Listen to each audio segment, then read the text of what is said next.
Pandian store serial upcoming ப்ரோமோல என்ன நடக்க போகுதுங்கிறத இந்த வீடியோவில் பார்க்கலாம். டான்ஸ் போட்டியில் மறுபடியும் ராஜி கலந்துக்கிட்டு அந்த 10 லட்ச ரூபா பணத்தை கதிருக்காக ஜெயிச்சு கொடுக்கலாம் அப்படின்னு சொல்லிட்டு பிளான் போட்டு வச்சுருக்காங்க.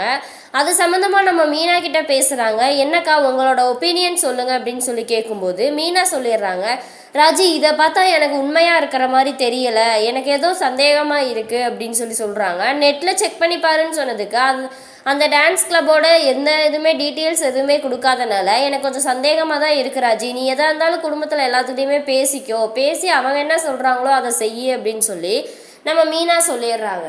அது சம்மந்தமாக நம்ம பாண்டியன்ட்ட ராஜி பேசவுமே அதெல்லாம் முடியாதுமா, அதிலெல்லாம் நீ சேரக்கூடாது அப்படின்னு சொல்லிடுறாங்க. ஏமாம்மா நான் சேர்ந்து எப்படியாவது ஜெயிக்கணும் அப்படின்னு சொல்லி நினைக்கும் போது இல்லைல்ல வேண்டாம் நீ சேரக்கூடாது அப்படின்னு சொல்லிட்டு போயிடுறாரு எந்திரிச்சு. அப்புறம் மறுநாள் காலையில் மறுபடியும் சரவணன் செந்தில் எல்லாம் உட்காந்துட்டு இருக்கும்போது ராஜி வந்து பேசலான்ட்டு வராங்க. மாமா உங்ககிட்ட கொஞ்சம் பேசணும்னு சொல்லி பாண்டியன்ட்ட கேட்குறாங்க. சொல்லுமா என்ன விஷயம் அப்படிங்கும்போது அது இல்லாமம்மா ஒன்றும் இல்லை அப்படிங்குமேனு அந்த டான்ஸ் போட்டியில் சேர்றதை தவிர மற்ற எதுனாலும் என்கிட்ட பேசுமா அப்படின்னு சொல்லுவோம். இல்லைம்மா நான் அது சம்மந்தமாக தான் உங்ககிட்ட பேச போகிறேன் அப்படின்னு சொல்லிடுறாங்க. உடனே பாண்டியனுக்கோ வந்து அப்போ நாங்கள் இத்தனை பேர் சொல்கிறதெல்லாம் நீ கேட்காம உன் இஷ்டத்துக்கு தான் செய்வேன்னு சொன்னால் நீ கிளம்பி போயிட்டு நீ சேர்ந்து டான்ஸ் ஆடுறதுன்னா ஆடு அப்படின்னு சொல்லிட்டு எந்திரிச்சு போயிடுறாரு.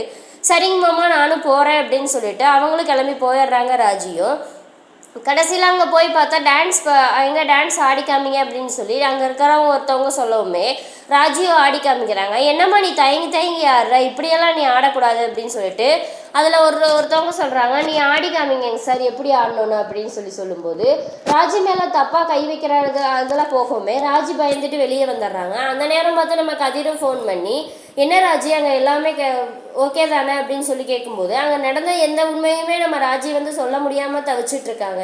நீ இதுக்கப்புறம் ராஜி வந்து அந்த இடத்துல வந்து எப்படி தப்பிச்சு வரப்போகிறாங்கிறத வந்து அடுத்த வீடியோவில் பார்க்கலாம். இந்த வீடியோ பிடிச்சிருந்தா மறக்காமல் லைக் பண்ணுங்கள், சப்ஸ்கிரைப் பண்ணுங்கள்.